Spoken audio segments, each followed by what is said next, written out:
Welcome to second PU economics class. In my today's class, I am going to discuss third chapter, that is production and cost. Students, in our previous classes, we have studied second chapter, that is consumer behavior. You must be knowing who is a consumer. A consumer is one who consumes goods or who uses goods and services. Such goods are produced by a producer in the process of production. Then what is production? So production in ordinary sense, producing goods or manufacturing things or creation of utility to a thing or commodity. For example, producer converts raw materials into output. So to produce a particular commodity, raw material is required. From raw material, consumer gets less utility. If the same is converted into finished product, consumer gets more utility. See, creation of utility to a thing, that is also called as production, or creation of something out of something else. Creation of something out of something else, that is also called as production. Or production is the process by which inputs are transformed into output. Production is a process, it is a process by which inputs are transformed into output. So which are inputs? Which are inputs used in a production? So we can call inputs as factors of production or means of production. So which are the means of production or factors of production we studied in first PU? Land, labor, capital, organization are important factors of production. So these factors of production are used in the production process to produce a commodity or a output, isn't it? For example, to produce jute bag, what are the raw materials required? See, or inputs required.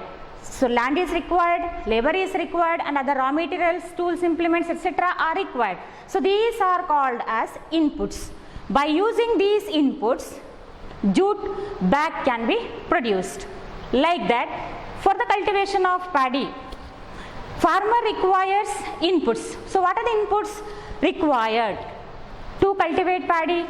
Land, labor, seed, irrigation, fertilizer, isn't it? Then pesticides, insecticides. So all these are the inputs required to cultivate paddy. Like that, sugar. So here different inputs are used to produce output. The process by which inputs are transformed into output, that is called production. Very important concept. Next one is production function. So what is this production function? It is nothing but the relationship between inputs used and output produced. The relationship between input used and output produced by the firm. So which are inputs? Which are inputs? Factors of production. These inputs are used to produce output by the firm. So it is also defined for a given technology. Technological knowledge that determines maximum level of output that can be produced by different combinations of inputs. Maximum level of output that can be produced by different combinations of input. So every producer tries to produce maximum output to earn more or maximum profit, isn't it? So here we can explain this production function with the help of a formula. Q, that is equal to f of x1, x2, x3 and x4. So these x1, x2, x3, x4 are different factors of production or inputs. These inputs are used to produce output. So there exists functional relationship, that is called production function. Q is equal to f of x1, x2, x3, x4. So from these factors, suppose we take into account labor factor and capital factor, how can we write production function? Q represents here output. Q is a function of labor and capital. Q is a function of labor and capital. So here L stands for labor and K represents capital. So these two inputs are used to produce output. Q represents here output. So hope it is clear to you what is production function. It is a relationship between inputs used and output produced by the firm. So in this way we can write production function. Q is equal to F of L and K. L and K are two inputs are used to produce output. Next concept is isocont. So what is this isocont?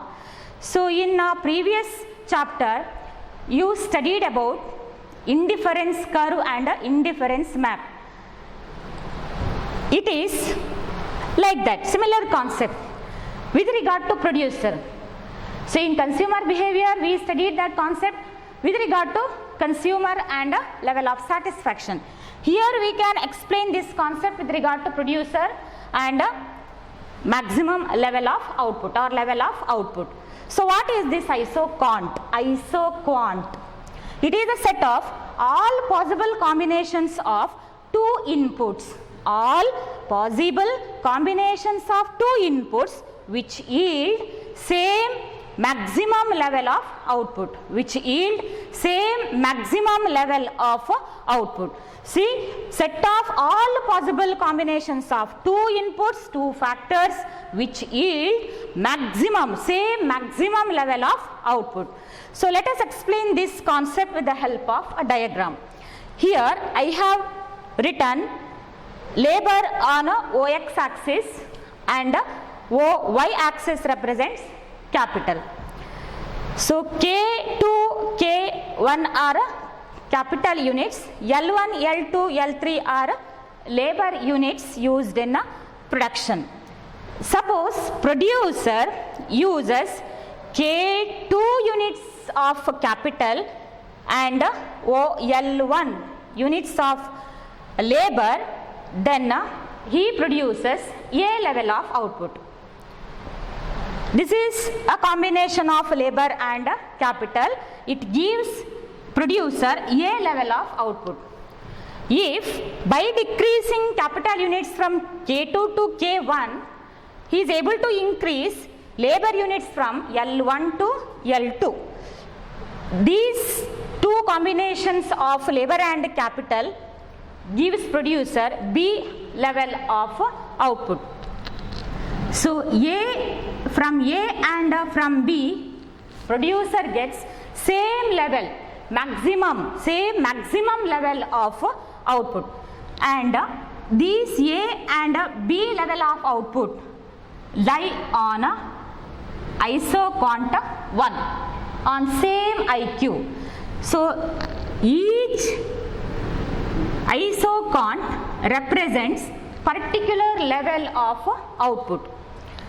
So on IQ1 from any combinations, producer gets same maximum level of output. Suppose by keeping capital constant, if producer increases labor factor from L2 to L3, ಇಲ್ಲಾದರೂ producer labor factor ಅನ್ನು L2 ಇಂದ L3 ಗೆ increase ಮಾಡ್ತಾನೆ, but ಇಲ್ಲಿ capital factor ಅನ್ನು constant ಆಗಿ ಇಡ್ತಾನೆ. So ಆವಾಗ output also increases. ಆವಾಗ ಅದು ಈ IQ ಮೇಲೆ ಬರಲ್ಲ, ಅದು ಅದರ ಮೇಲಿನ IQ ಅಲ್ಲಿ ಬರುದು, ಯಾಕಂದರೆ ಅದು ಹೆಚ್ಚಿನ ಮಟ್ಟದ ಔಟ್ಪುಟನ್ನು ಕೊಡುದು. ಸೊ ಅದು C. This C lies on IQ2 with the more level of output.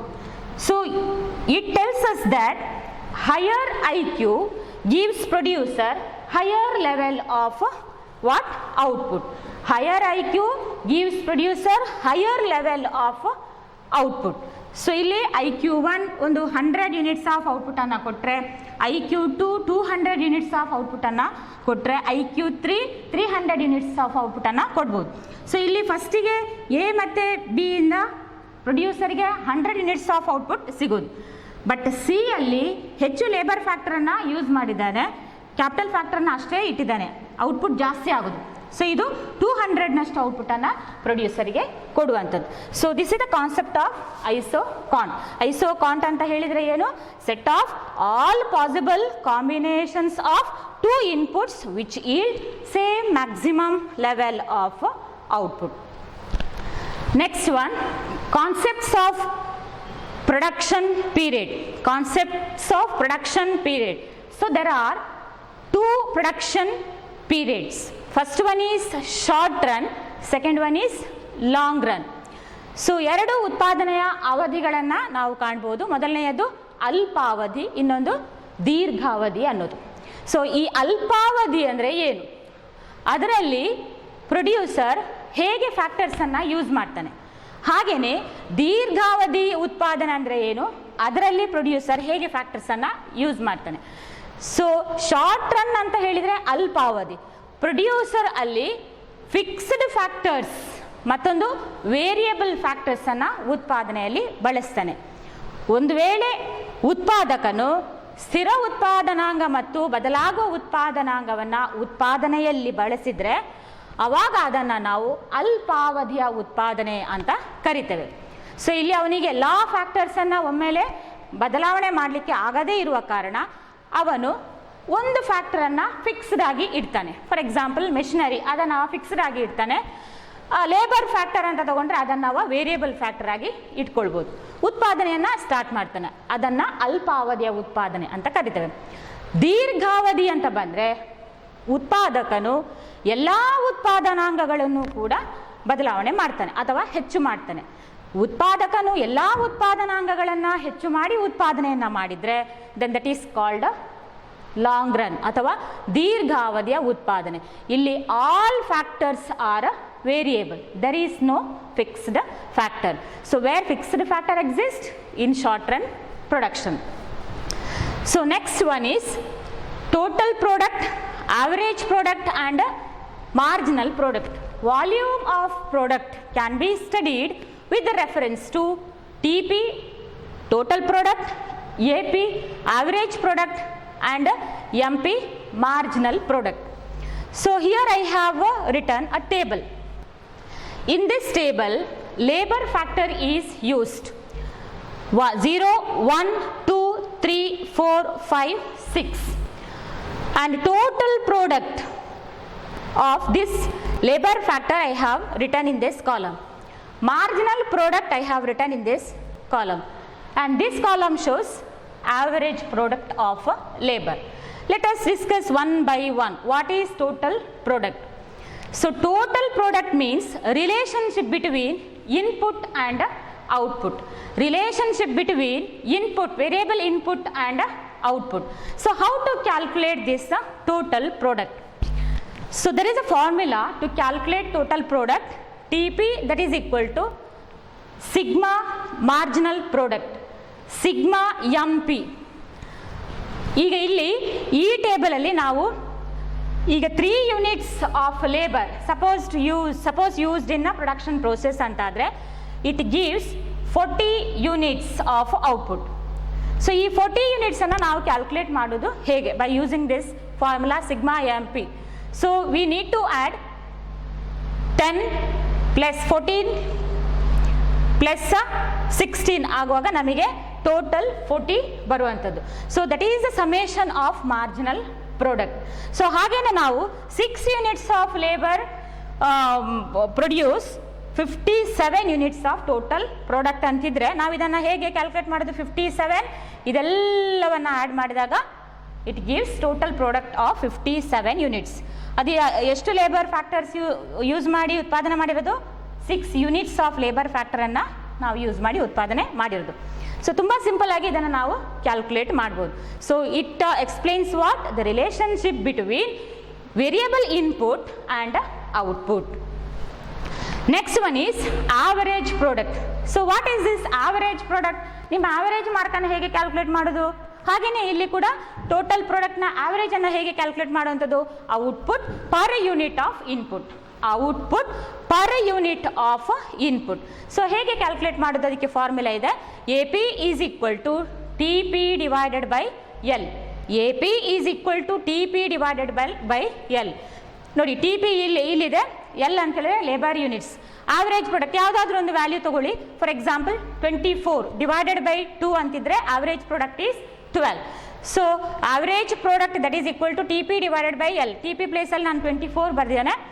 2 units of labour are used ಅಂತ ಪ್ಲೇಸಲ್ಲಿ 2 ಅಂತ ಬರೆದ್ರೆ ಅವಾಗ it gives average product as a 12.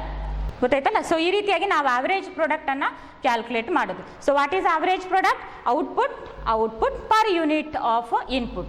Output per unit of input. ನಾವೀಗ ಟೋಟಲ್ ಪ್ರಾಡಕ್ಟ್ಸ್ ಇಷ್ಟು ಉತ್ಪಾದನೆ ಮಾಡಿದರೆ ಆವರೇಜ್ ಅಂತ ಬಂದವಾಗ ನಾವು ಹೇಗೆ ಅದನ್ನು ಕ್ಯಾಲ್ಕುಲೇಟ್ ಮಾಡೋದು, ಅದಕ್ಕೆ ಈ ಫಾರ್ಮುಲಾವನ್ನು ನಾವು ಯೂಸ್ ಮಾಡ್ತೇವೆ. Next one is marginal product. So what is marginal product? It means change in output per unit of change in input. Change in output per unit of change in input. ನೋಡಿ, ಇನ್ಪುಟ್ಟಲ್ಲಿ ನಾವು ಎಷ್ಟು ಬದಲಾವಣೆ ಮಾಡ್ತೇವೆ ಅದಕ್ಕೆ ಅನುಗುಣವಾಗಿ ಔಟ್ಪುಟ್ಟಲ್ಲಿ ಎಷ್ಟು ಬದಲಾವಣೆ ಆಯಿತು ಅದನ್ನು ಹೇಳುವಂಥದ್ದನ್ನು ಮಾರ್ಜಿನಲ್ ಪ್ರಾಡಕ್ಟ್ ಅಥವಾ ಸೀಮಾಂತ ಉತ್ಪನ್ನ ಅಂತ ಕರೆಯೋದು. ಸೊ ನೀವು law of diminishing marginal utility ಕಾನ್ಸೆಪ್ಟಲ್ಲಿ ಮಾರ್ಜಿನಲ್ ಯುಟಿಲಿಟಿಯನ್ನು ಹೇಗೆ ಕ್ಯಾಲ್ಕುಲೇಟ್ ಮಾಡೋದು ಅನ್ನೋಂಥದ್ದನ್ನು ಕಲ್ತಿದ್ದೀರಿ. ಅದೇ ರೀತಿ ಇದು ಪ್ರೊಡಕ್ಷನ್ಗೆ ಅನುಗುಣವಾಗಿ ನಾವು ಕಲಿಯುವಂಥದ್ದು. ಸೊ ಒಂದು ಫಾರ್ಮುಲಾ ಇಲ್ಲಿ ಈ ರೀತಿ ಯೂಸ್ ಮಾಡ್ಬೋದು. MP is equal to delta TP upon delta L. Change in total product divided by change in L. ಇದಕ್ಕೆ ಒಂದು ಎಕ್ಸಾಂಪಲ್ ಕೊಡ್ತೇನೆ. ಸೊ ಇಲ್ಲಿಂದ ಇಲ್ಲಿಗೆ ಆಗುವಾಗ ಚೇಂಜ್ ಇನ್ ಟೋಟಲ್ ಪ್ರಾಡಕ್ಟ್ ಎಷ್ಟು? 24 ಮೈನಸ್ 10 14 ಅಲ್ವಾ? ಸೊ ಲೇಬರ್ ಯೂನಿಟ್ಸ್ ಎಷ್ಟು ಚೇಂಜ್ ಆಗಿದೆ ಇಲ್ಲಿಂದ ಇಲ್ಲಿಗೆ ಆಗುವಾಗ? ಒಂದೇ. ಸೊ 14 ಡಿವೈಡೆಡ್ ಬೈ 1 ಅಂತಿದ್ರೆ ನಮಗೆ ಆನ್ಸರ್ ಬರೋದು 14. So this is what marginal product. So ಒಂದು ಎಕ್ಸ್ಟ್ರಾ ಯೂನಿಟ್ ಆಫ್ ಲೇಬರನ್ನು ಯೂಸ್ ಮಾಡಿದಾಗ ಒಟ್ಟು ಉತ್ಪಾದನೆಯಲ್ಲಿ ಟೋಟಲ್ ಪ್ರಾಡಕ್ಟ್ಗೆ ಅಡಿಷನ್ ಎಷ್ಟು ಎಕ್ಸ್ಟ್ರಾ ಉತ್ಪಾದನೆ ಆಯಿತು ಆ ಎಕ್ಸ್ಟ್ರಾ ಯೂನಿಟ್ ಆಫ್ ಲೇಬರಿಂದ. Addition made to total product from the employment of an additional unit of labour factor. ಒಂದು ಎಕ್ಸ್ಟ್ರಾ ಲೇಬರನ್ನು ನಾವು ಉತ್ಪಾದನೆಯಲ್ಲಿ ಬಳಸಿದಾಗ ಆ ಎಕ್ಸ್ಟ್ರಾ ಲೇಬರ್ನ ಕಾಂಟ್ರಿಬ್ಯೂಷನ್ ಟು ಟೋಟಲ್ ಪ್ರಾಡಕ್ಟ್ ಎಷ್ಟು. ಸೊ ಇದು ಫಸ್ಟ್ ಯೂನಿಟ್ ಆಫ್ ಲೇಬರ್ನ ಉತ್ಪಾದನೆ ಆದರೆ ಎರಡನೇ ಯೂನಿಟ್ ಆಫ್ ಲೇಬರನ್ನು ಎಂಪ್ಲಾಯ್ ಮಾಡಿದಾಗ 24 ಆಯಿತು. ಎಕ್ಸ್ಟ್ರಾ ಎಷ್ಟು ಆ್ಯಡ್ ಆಯಿತು? 14. ಸೊ ಅದನ್ನು ನಾವು ಹೇಳುವಂಥದ್ದು ಮಾರ್ಜಿನಲ್ ಪ್ರಾಡಕ್ಟ್. ಡೆಲ್ಟಾ ಅಂದರೆ ಇದು ಚೇಂಜ್ ಅನ್ನು ಹೇಳೋದು. Change in total product divided by change in labour. Next ಇನ್ನೊಂದು ಫಾರ್ಮುಲಾ ನಾವು ಯೂಸ್ ಮಾಡಿದರೆ MP is equal to TPL minus TPL minus 1. TPL minus TPL minus 1. ಇದೇ ಸೆಕೆಂಡ್ ಯೂನಿಟ್ ಆಫ್ ಲೇಬರ್ನ MP ಎಷ್ಟು ಅಂತ ನೋಡಬೇಕು ಅಂತಿದ್ರೆ 24 ಮೈನಸ್ 10 ಆವಾಗ ನಮಗೆ 14. ಸೊ ಟೋಟಲ್ ಪ್ರಾಡಕ್ಟ್ ಇಲ್ಲಿ ನಾವು 24 ತಗೊಳ್ಳುವಂಥದ್ದು. ಮತ್ತೊಂದು ಪ್ರೀವಿಯಸ್ ಇದ್ದು L ಮೈನಸ್ 1 ಅಂತಿದ್ರೆ 2 ಮೈನಸ್ 1 ಆವಾಗ ಅದು ಫಸ್ಟ್ ಯೂನಿಟ್ ಆಫ್ ಲೇಬರ್ನ total product that is 10. 24 minus 10 ಅಂತಿದ್ರೆ ಇಟ್ ಗಿವ್ಸ್ ಅಸ್ 14 MP. ಹಾಗಾದರೆ ಸೆಕೆಂಡ್ ಯೂನಿಟ್ ಆಫ್ ಲೇಬರ್ನ MP ಎಷ್ಟು? 14. ಎರಡೂ ಫಾರ್ಮುಲಾವನ್ನು ನಾವು ಅಪ್ಲೈ ಮಾಡುವಾಗ ನಮಗೆ ಸೇಮ್ ಆನ್ಸರ್ ಬರಬೇಕು. ಆಗೋದಕ್ಕೂ ಸಹ 14 ಹೇಳಿದೆ, ಈಗದಕ್ಕೂ ಸಹ ನಮಗೆ ಈ ಫಾರ್ಮುಲಾ ಯೂಸ್ ಮಾಡಿದಾಗ ಎಷ್ಟು ಬಂತು ಆನ್ಸರ್? 14. TPL ಪ್ಲೇಸಲ್ಲಿ 24, TPL ಮೈನಸ್ 1 ಅಂದರೆ ಪ್ರೀವಿಯಸ್ ಅದು 10. ಸೊ 24 ಮೈನಸ್ 10 ಅಂತಿದೆ it gives 14. So this is what the concept of total product, average product and marginal product. Next one is shape of TP, AP and MP curves. ಈ total product, average product ಮತ್ತೊಂದು marginal ಪ್ರಾಡಕ್ಟ್ನ ಕರ್ವಿನ ಆಕಾರ ಯಾವ ರೀತಿ ಇದೆ, ಕರ್ವಿನ ಆಕಾರ ಯಾವ ರೀತಿ ಇದೆ. So first let us see total product curve, shape of total product curve. So ನಾನು ಈ ರೀತಿ ಅದನ್ನು ಡ್ರಾ ಮಾಡಿದ್ದೇನೆ. ಸೊ ಇದು ಈ ಟೇಬಲನ್ನು ರೆಪ್ರೆಸೆಂಟ್ ಮಾಡಿ ಟೋಟಲ್ ಪ್ರಾಡಕ್ಟ್ ಇರುವಂಥದ್ದನ್ನು ಇಲ್ಲಿ ಕೊಟ್ಟಿರೋದು. This curve indicates total product curve and it is positively sloped curve. Positively sloped curve. Initially total product increases till third unit of labor. After that total product increases at diminishing rate. ನೋಡಲಿಕ್ಕೆ total product ಕಾಲಮಲ್ಲಿ ಎಲ್ಲ numbers ಕೂಡ ಒಂದಕ್ಕಿಂತ ಒಂದು ದೊಡ್ಡದೇ ಇದೆ. But third unit of ಲೇಬರನ್ನು use ಮಾಡಿದ ನಂತರ, ಥರ್ಡ್ ಯೂನಿಟ್ ಇಲ್ಲಿ ಇದೆ, ಥರ್ಡ್ ಯೂನಿಟ್ ಆಫ್ ಲೇಬರನ್ನು ಯೂಸ್ ಮಾಡಿದ ನಂತರ ನಂಬರ್ ದೊಡ್ಡದಿದೆ ಬಟ್ ಆ ಇನ್ಕ್ರೀಸಿಂಗ್ ಇರುವಂಥದ್ದು ಡಿಕ್ರೀಸಿಂಗ್ ರೇಟಲ್ಲಿ, ಅದು ನಮಗೆ ಕ್ಲಿಯರ್ ಆಗೋದು ಮಾರ್ಜಿನಲ್ ಪ್ರಾಡಕ್ಟ್ ಕಾಲಮಲ್ಲಿ. ಇನ್ಕ್ರೀಸಿಂಗ್ ರೇಟ್ ಇದೆ ಬಟ್ ಅದು ಡಿಕ್ರೀಸಿಂಗಲ್ಲಿ ಇನ್ಕ್ರೀಸಿಂಗ್ ಇರೋದು.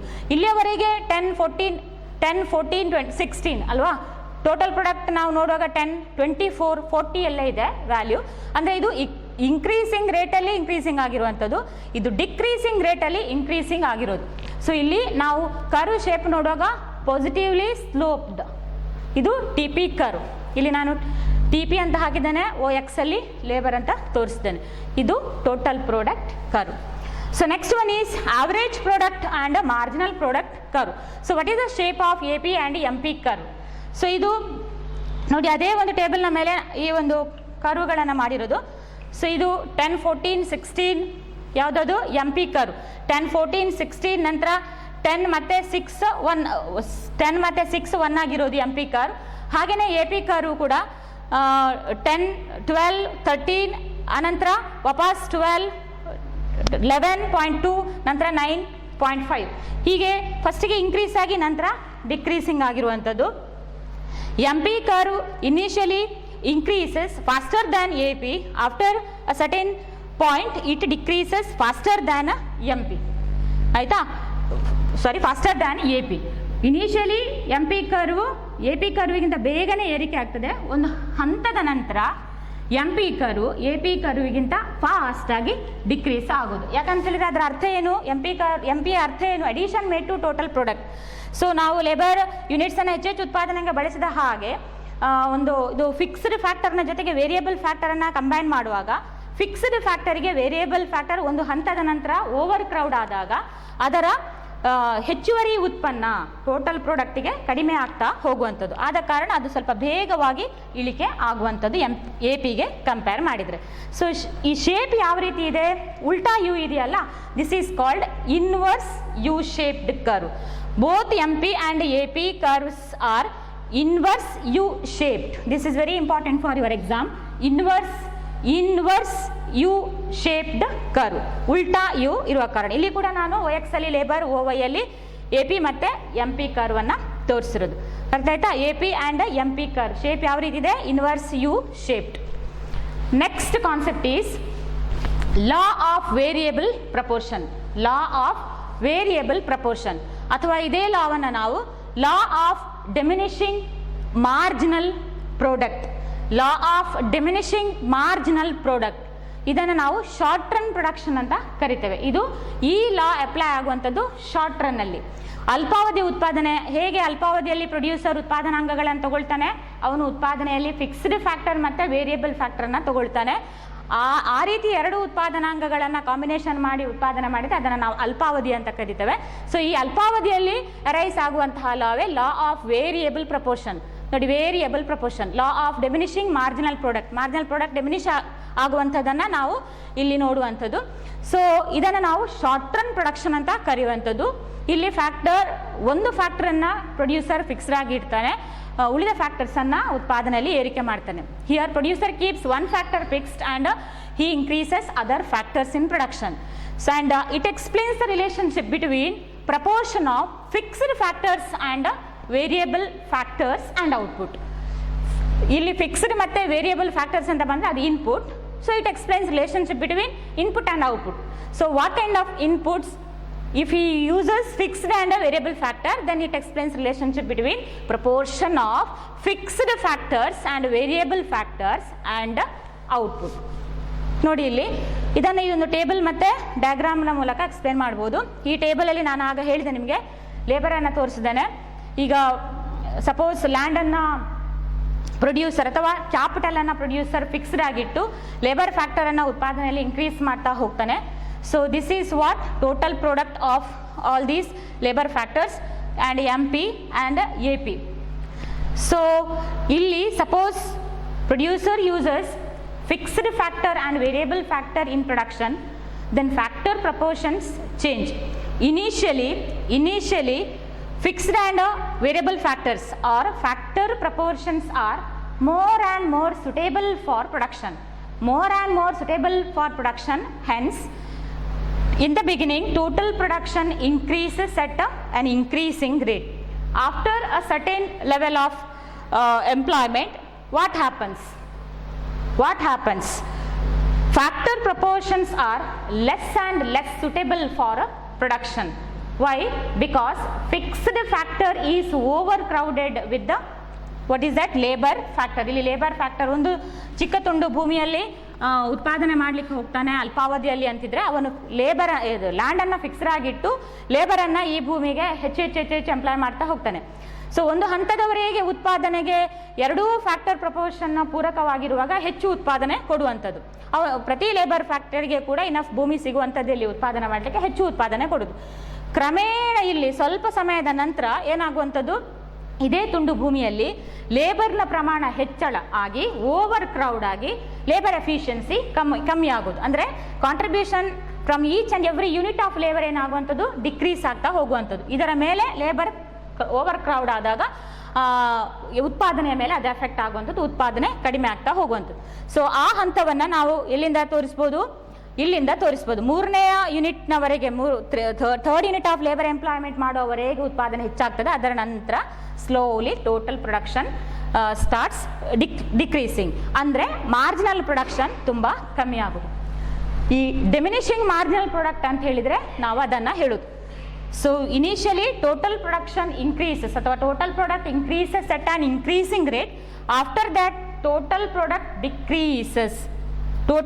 Decreases at a decreasing rate. ಅಂದರೆ ಮಾರ್ಜಿನಲ್ ಪ್ರಾಡಕ್ಟ್ಸ್ ಡಿಕ್ರೀಸ್. ಇಲ್ಲಿ ಅಂಚಿನ ಉತ್ಪಾದನೆ ಅಂತ ನಾವು ಸೀಮಾಂತ ಉತ್ಪಾದನೆ ಅಂತ ಏನು ಕರಿತೇವೋ ಅದು ಏನಾಗುವಂಥದ್ದು ಕಮ್ಮಿ ಆಗ್ತಾ ಹೋಗುವಂಥದ್ದು. ಅದಕ್ಕೆ ಇದನ್ನು law of diminishing marginal product, ಅಲ್ಪಾವಧಿಯಲ್ಲಿ ಒಕರಾಗುವಂತಹ ಲಾ. ಆ ವೇರಿಯಬಲ್ ಪ್ರಪೋರ್ಷನ್ನ ಡಿಫ್ರೆಂಟ್ ಕಾಂಬಿನೇಷನ್ ಮೇಲೆ ಪ್ರೊಡ್ಯೂಸರ್ ಉತ್ಪಾದನೆ ಸ್ಟಾರ್ಟ್ ಮಾಡುವಾಗ ಅವನಿಗೆ ಯಾವ ರೀತಿ ಉತ್ಪಾದನೆ ಸಿಗಬಹುದು. ಒಂದು ಹಂತದವರೆಗೆ ಉತ್ಪಾದನೆ ಜಾಸ್ತಿ ಆಗ್ತದೆ, ನಂತರ ಮಾರ್ಜಿನಲ್ ಪ್ರಾಡಕ್ಟ್ ಅಥವಾ ಟೋಟಲ್ ಪ್ರಾಡಕ್ಟ್ ಕೂಡ ಕಡಿಮೆ ಆಗ್ತಾ ಬರುವಂಥದ್ದು. ಸೊ ಇದನ್ನು ನಾವು ಈ ಡಯಾಗ್ರಾಮಲ್ಲಿ ಹೇಳಬೇಕು. So here OX Axis represents labour, OY Axis represents what TP, AP and MP curve. So ಇದು ನಾನು ಆಗಲೇ ನಿಮಗೆ ಹೇಳಿದೆ, ಪಾಸಿಟಿವ್ಲಿ ಸ್ಲೋಪ್ಡ್ ಕರ್ವ್. ಒಂದು ಹಂತದವರೆಗೆ ಮೂರನೇ ಯೂನಿಟ್ ಆಫ್ ಲೇಬರ್ವರೆಗೆ total production increases at an increasing rate. After that total production increases at a diminishing rate. ಅದು ನಮಗೆ ಮಾರ್ಜಿನಲ್ ಪ್ರಾಡಕ್ಟ್ ಕರ್ವಲ್ಲಿ ಕ್ಲಿಯರ್ ಆಗಿ ಗೊತ್ತಾಗೋದು. ಸೊ ಯಾಕಂದರೆ ಇಲ್ಲಿಗೆ ಇದಕ್ಕೂ ಹತ್ತಿರದ ಸಂಬಂಧ ಇದೆ. ಸೊ ಇದು ಹೆಚ್ಚಾಗಬೇಕಿದ್ರೆ ಇದರ ಕಾಂಟ್ರಿಬ್ಯೂಷನ್ ಜಾಸ್ತಿ ಇರಬೇಕು. ಸೊ ಇದಕ್ಕೂ ಹತ್ತಿರವಾದ ಸಂಬಂಧ ಇದೆ. ಸೊ ಹಾಗೆಯೇ ನಾವು ಆವರೇಜ್ ಪ್ರಾಡಕ್ಟನ್ನು ಕಾರು ಶೇಪ್ ಯಾವ ರೀತಿ ಇದೆ ಅಂತ ಆಗಲೇ ಹೇಳಿದೆ. ಸೊ ಇದು ಆವರೇಜ್ ಪ್ರಾಡಕ್ಟನ್ನು ತೋರಿಸೋದು, ಇದು ಮಾರ್ಜಿನಲ್ ಪ್ರಾಡಕ್ಟ್ ಕರ್ವನ್ನು ತೋರಿಸೋದು. ಮೂರನೇ ಯೂನಿಟ್ ಆಫ್ ಲೇಬರನ್ನು ಎಂಪ್ಲಾಯ್ ಮಾಡೋವರೆಗೆ marginal product increases, after that marginal product decreases. It happens in a short run production period. So ಇದನ್ನು ಲಾ ಆಫ್ ವೇರಿಯಬಲ್ ಪ್ರಪೋರ್ಷನ್ ಅಂತ ಕರಿತೇವೆ. So this is important for 6 marks. So you need to explain this law with the help of table and diagram. Next, with regard to long run production, there is a law called law of returns to scale. So this law is relating to long run production. So here, as I told you before, all factors are variable. How output changes when all the factors are increased in long run? How output changes when all the factors are increased in long run? ದೀರ್ಘಾವಧಿಯಲ್ಲಿ ಎಲ್ಲ ಉತ್ಪಾದನಾಂಗಗಳನ್ನು ಬದಲಾವಣೆ ಮಾಡಿದಾಗ ಉತ್ಪನ್ನ ಯಾವ ರೀತಿ ಬದಲಾವಣೆ ಆಗ್ತದೆ ಅನ್ನುವಂಥದ್ದನ್ನು ಹೇಳುವುದೇ ರಿಟರ್ನ್ಸ್ ಟು ಸ್ಕೇಲ್. ಸೊ ಇಲ್ಲಿ ಎಲ್ಲ ಉತ್ಪಾದನಾಂಗಗಳು ಕೂಡ ಬದಲಾಗ್ತವೆ. ಫಿಕ್ಸ್ಡ್ ಫ್ಯಾಕ್ಟರ್ ಇಲ್ಲ, ಎಲ್ಲ ಉತ್ಪಾದನಾಂಗಗಳು ಬದಲಾಗುವಂಥದ್ದು. So which are the types of returns to scale? ಪ್ರಮಾಣದ ಪ್ರತಿಫಲ ಅಂತಿದ್ರೆ ಅದರ 3 ಸ್ಟೇಜಸ್ ಯಾವುದು ಅಥವಾ ವಿಧಗಳು ಯಾವುದು? First one is increasing returns to scale ಅಥವಾ ಅದನ್ನು IRS, increasing returns to scale. Second one constant returns to scale, CRS, constant returns to scale, ಅಬ್ರಿವೇಷನ್ಗೆಲ್ಲ ಕೇಳ್ತಾರೆ ಇದು. Third one decreasing or diminishing returns to scale, DRS, diminishing returns to scale. So what is this increasing returns to scale? If percentage increase in output is greater than percentage increase in input, if percentage increase in output is greater than percentage increase in input, ನೋಡಿ ನಾವು ಎಷ್ಟು ಇನ್ಪುಟನ್ನು ಬಳಸ್ತೇವೆಯೋ ಅದಕ್ಕಿಂತ ಹೆಚ್ಚಿನ ಪ್ರಮಾಣದಲ್ಲಿ ಔಟ್ಪುಟನ್ನು ಕೊಡೋದು. ಈಗ ನಾವು ಎಲ್ಲಿಯಾದರೂ 10% ಇನ್ಪುಟನ್ನು ಬಳಸಿದ್ದೇವೆ ಅಂತ ಅಂದ್ಕೊಳ್ಳಿ ಉತ್ಪಾದನೆಯಲ್ಲಿ, ಅದು ನಮಗೆ 20% ಏನನ್ನು ಕೊಡೋದು, ಔಟ್ಪುಟ್ಟನ್ನು ಕೊಡೋದು. 20% ಔಟ್ಪುಟನ್ನು ಕೊಟ್ಟರೆ ಅವಾಗ ಅದು increasing returns to scale. So ಇದಕ್ಕೆ ರೀಸನ್ ನಮಗೆ economies of scale. Production start ಮಾಡೋ ಸಂದರ್ಭದಲ್ಲಿ ಅವನಿಗೆ ಎಲ್ಲ ಮಾರುಕಟ್ಟೆ ಮತ್ತು ಕಚ್ಚಾ ವಸ್ತುಗಳು ಅಥವಾ ರಾ ಮೆಟೀರಿಯಲ್ಸ್ ಇನ್ಪುಟ್ಸ್ ತುಂಬ ಕಮ್ಮಿ ದರದಲ್ಲಿ ಸಿಗುವಂಥದ್ದು, ಇದೆಲ್ಲ ಕೆಲವು ಫೇವರೇಬಲ್ ಫ್ಯಾಕ್ಟರ್ಸ್ ಅವನಿಗೆ ಹೆಚ್ಚು ಉತ್ಪಾದನೆ ಕೊಡಲಿಕ್ಕೆ ಕಾರಣ ಆಗಿರಬಹುದು. Second type or stage is constant returns to scale. If percentage increase in output is equal to percentage increase in input. ಅವನಲ್ಲಿ ಆದರೂ 10% ಇನ್ಪುಟನ್ನು ಯೂಸ್ ಮಾಡಿದರೆ ಉತ್ಪಾದನೆಯಲ್ಲಿ, ಅದು ಅವನಿಗೆ 10% ಔಟ್ಪುಟನ್ನು ಕೊಟ್ಟರೆ, ಎಷ್ಟು ಪರ್ಸೆಂಟ್ ಇನ್ಪುಟನ್ನು ಯೂಸ್ ಮಾಡಿದಾನ ಅಷ್ಟೇ ಪರ್ಸೆಂಟ್ ಅವನಿಗೆ ಔಟ್ಪುಟ್ ಸಿಕ್ಕಿದ್ರೆ ಅವಾಗ ಅದನ್ನು ನಾವು ಕಾನ್ಸ್ಟೆಂಟ್, ಸ್ಥಿರ ಪ್ರತಿಫಲದ ನಿಯಮ, constant returns to scale. There is no change in output ಅಲ್ವಾ. ಎಷ್ಟು 10% ಯೂಸ್ ಮಾಡಿದಾನೆ ಅಷ್ಟೇ ಅವ ಔಟ್ಪುಟನ್ನು ತೆಗಿತಾನೆ, ಅವಾಗ ಅಲ್ಲಿ ಕಾನ್ಸ್ಟೆಂಟ್ ಆಗಿದೆ, ಇನ್ಪುಟ್ ಔಟ್ಪುಟ್ ಕಾನ್ಸ್ಟೆಂಟ್ ಆಗಿದೆ. That is why it is called as constant returns to scale. And third stage is diminishing returns to scale or decreasing returns to scale. So what is this? If percentage increase in output is less than percentage increase in input. ಎಲ್ಲಿಯಾದರೂ ಉತ್ಪಾದನೆಯಲ್ಲಿ 10% ನಷ್ಟು input ಅಂದರೆ ಫ್ಯಾಕ್ಟರ್ಸನ್ನು use ಮಾಡ್ತಾನೆ ಅಂತ ಆದರೆ ಅದು ಅವನಿಗೆ ಕೇವಲ 5% ನಷ್ಟು ಮಾತ್ರ ಔಟ್ಪುಟನ್ನು ಕೊಟ್ಟರೆ, ನೋಡಿ 5% ಮಾತ್ರ ಔಟ್ಪುಟನ್ನು ಕೊಟ್ಟರೆ ದಟ್ ಈಸ್ ಕಾಲ್ಡ್ ಡಿಕ್ರೀಸಿಂಗ್. ಇಲ್ಲಿ ಈಗ ಔಟ್ಪುಟ್ ಏನಾಯಿತು, ಇನ್ಪುಟ್ಗಿಂತ ಔಟ್ಪುಟ್ ತುಂಬ ಕಮ್ಮಿ ಇದೆ. ಸೊ ಆದ ಕಾರಣ ಇಲ್ಲಿ ಔಟ್ಪುಟ್ ಕಮ್ಮಿ ಇರುವ ಕಾರಣ ಅದನ್ನು ನಾವು ಡಿಮಿನಿಷಿಂಗ್ ರಿಟರ್ನ್ಸ್ ಟು ಸ್ಕೇಲ್ ಅಥವಾ ಡಿಕ್ರೀಸಿಂಗ್ ರಿಟರ್ನ್ಸ್ ಟು ಸ್ಕೇಲ್ ಅಂತ ಕರಿತೇವೆ. ಸೊ ಇದು ನಿಮಗೆ 4 ಮಾರ್ಕ್ಸ್ಗೆ ಬರುವಂತಹ concept. So what is returns to scale? How output changes when all the factors are increased in long run. Which are the 3 types or stages of returns to scale? Increasing returns to scale IRS, constant returns to scale CRS, decreasing or diminishing returns to scale DRS. Hope the concept is clear to you. Thank you.